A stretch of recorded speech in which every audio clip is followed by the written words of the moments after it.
ட்விட்டரை வாங்கினப்போ $150 million வரைக்கும் மோசடி நடந்திருப்பதா Elon Musk மேல SEC வழக்கு ஒண்ணு தொட்டிருக்காங்க. இதை பத்தி தான் இந்த வீடியோல நம்ம பார்க்க போறோம். மக்களே, நம்ம சேனலை சப்ஸ்கிரைப் பண்ணுங்க. நீங்க பண்ற ஒவ்வொரு சப்ஸ்கிரைப்பும் எங்களுக்கு ஊக்காளிக்கும். எங்களை பாராட்ட நினைச்சாலோ இல்ல நீங்க தவற சுட்டி காட்ட நினைச்சாலோ கமெண்ட்ல சொல்லுங்க. உங்க ஒவ்வொரு கமெண்ட்டுக்கும் கண்டிப்பா ரிப்ளை கொடுக்கப்படும்.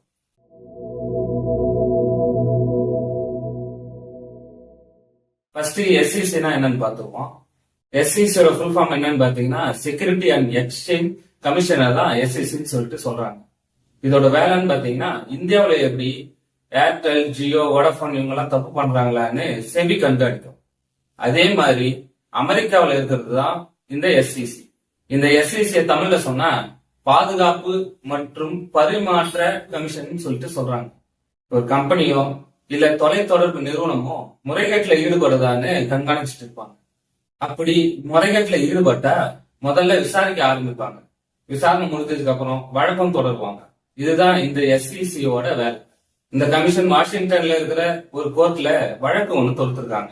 அந்த கேஸ் என்னன்னு பார்த்தா எலான் மஸ்க் 2022 வருஷம் அக்டோபர் 27 $44 பில்லியன் கொடுத்து ட்விட்டரை வாங்கியிருக்காரு. 2022 ஏப்ரல் 4 முன்னாடியே ட்விட்டரோட 5% பங்கு அவர் வாங்கியிருக்காரு. அமெரிக்காவோட செக்யூரிட்டிஸ் அண்ட் எக்ஸ்சேஞ்ச் சட்டப்படி ஒரு கம்பெனியோட 5% ஷேரை வாங்கினாலோ இல்ல வச்சிருந்தாலோ அந்த தகவலை 10 நாளைக்குள்ள வெளியிடும். ஆனா எலான் மஸ்க் 11 நாள் கழிச்சுதான் இந்த 5% ஷேரை வாங்கியிருக்கிறதா பொது வெளியில வெளியிட்டார். அவர் வெளியிடறதுக்கு ஒரு காரணமும் இருக்கு. அந்த ட்விட்டரோட ஷேர் வேல்யூ அதிகமாயிடும் சொல்லி அவர் வெளியிடாம இருந்திருக்காரு. ட்விட்டரோட ஷேரை எலான் மஸ்க் வாங்கியிருக்காருன்னு தெரிஞ்சா அந்த ஷேரோட வேல்யூ அதிகமாயிடும். ஷேரோட மதிப்பை குறைய வச்சு கம்மி அமௌண்ட்ல, அதாவது $500 மில்லியன் கொடுத்து அந்த 5% ஷேரை அவர் வாங்கியிருக்காரு. நீங்க கேட்கலாம், 500 மில்லியன்றது கம்மியா அப்படின்னு. ஒரு பொருளை $100 கொடுத்து வாங்குறதுக்கும் அதே பொருளை $110 கொடுத்து வாங்குறதுக்கும் வித்தியாசம் இருக்கு. அந்த வித்தியாசம் தான் இந்த ஷேர் வேல்யூல இருக்கு. அதுவாகவே விலை குறைஞ்சா பரவாயில்ல, ஆனா இங்க பிளான் பண்ணி குறைக்கப்பட்டது. 2022 ட்விட்டரை வேலைக்கு வாங்க போறதா சொன்னப்போ அவர்கிட்ட ட்விட்டரோட 9.2% ஷேர்ன்றது இருந்துச்சு. அவரு ட்விட்டரை வாங்கிட்டதா அறிவிப்பை வெளியிட்டதும் ட்விட்டரோட ஷேர் வேல்யூ எங்கேயோ போயிருச்சுன்னு தான் சொல்லணும். அதாவது 27% அந்த ஷேர் வேல்யூ அதிகமாயிடுச்சு.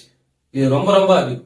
இப்படி அவர் வச்சிருந்த ஷேர் வேல்யூவை மறைச்சதுனால அவருக்கு கிட்டத்தட்ட $150 மில்லியன் லாபம் வந்துருச்சு. இது செக்யூரிட்டி அண்ட் எக்ஸ்சேஞ்ச் சட்டப்படி தப்புன்னு SEC தெரிவிச்சாங்க. வாஷிங்டன் நீதிமன்றத்துல வழக்கம் தொடுத்திருக்காங்க. இந்த வழக்கை பத்தியான விவரங்கள் பின்னாடிதான் தெரிய வரும். பொறுத்திருந்து பார்ப்போம். மக்களே, உங்களோட கருத்துக்களை கமெண்ட்ல சொல்லுங்க.